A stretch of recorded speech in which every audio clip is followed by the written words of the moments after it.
Let me say way-oh. Way-oh. It's like you can't not do it, you know? Yeah. You've had a few minutes now to sort of compose yourself. How are you feeling about the fight?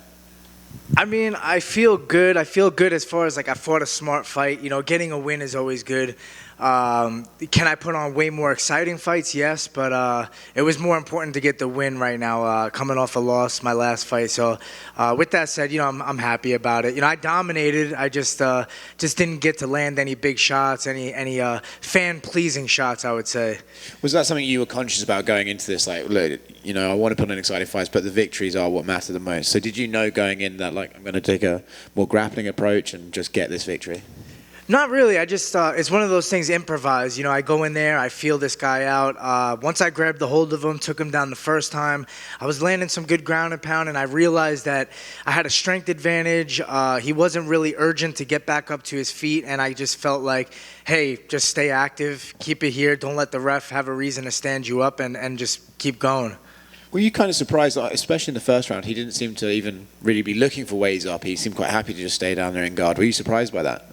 Yeah, that was kind of what, like, it made me feel like, let's keep doing this. You know, it was like one of those things that every time he went to open his guard, I went to pass, and he kind of was like, I'm just going to go back to guard, and I don't want to deal with the scramble. So it kind of was like more threatening to me to try to pass than to stay in guard and just land ground and pound. You got a nice little mouse on the head here. Third eye. What did he hit you with? I think that was an elbow. He came over the top. I thought I got cut open again in the same spot. You know, I was like, no, please don't. But yeah, it was just one of those like thumping shots that hit right here, and I'm just glad I didn't have to get more stitches there. Yeah. How long do you reckon you're gonna have to stay on the sidelines? Not too long. Nothing's bothering me. I like staying active. I'm always thinking like, man, maybe I'll just stay till next week in case something happens, you know, and maybe they'll give me like a short notice at 45. I won't have to cut much weight, and I'll just get back in there, get paid again. So I am that guy that's like willing to do that if it came up.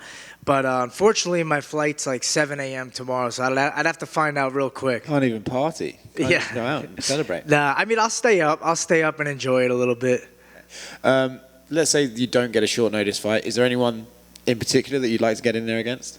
I mean, I cut the promo in there, you know, O'Malley's the guy. You know, he says he doesn't want to fight ranked guys. I'm not ranked right now, so I think that's fitting.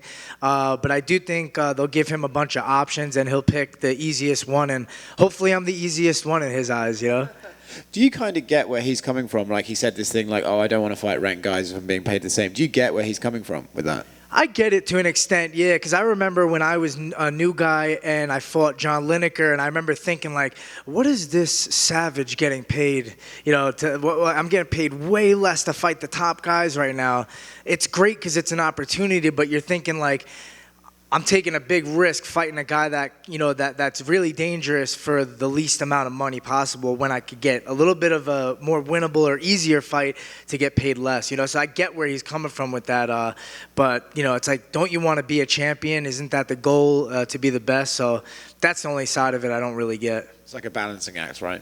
Yeah, yeah. Well, thanks very much. Yeah, thank you.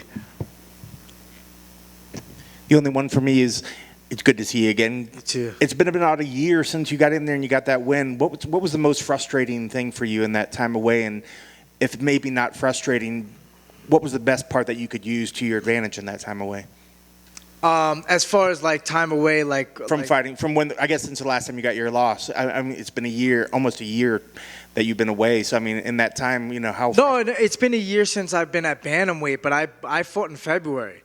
Again, okay. But I lost that fight, you know. So I haven't been out for too long. Just the bantamweight thing really was, it's been a while. So I hadn't made 135 for over a year and a half.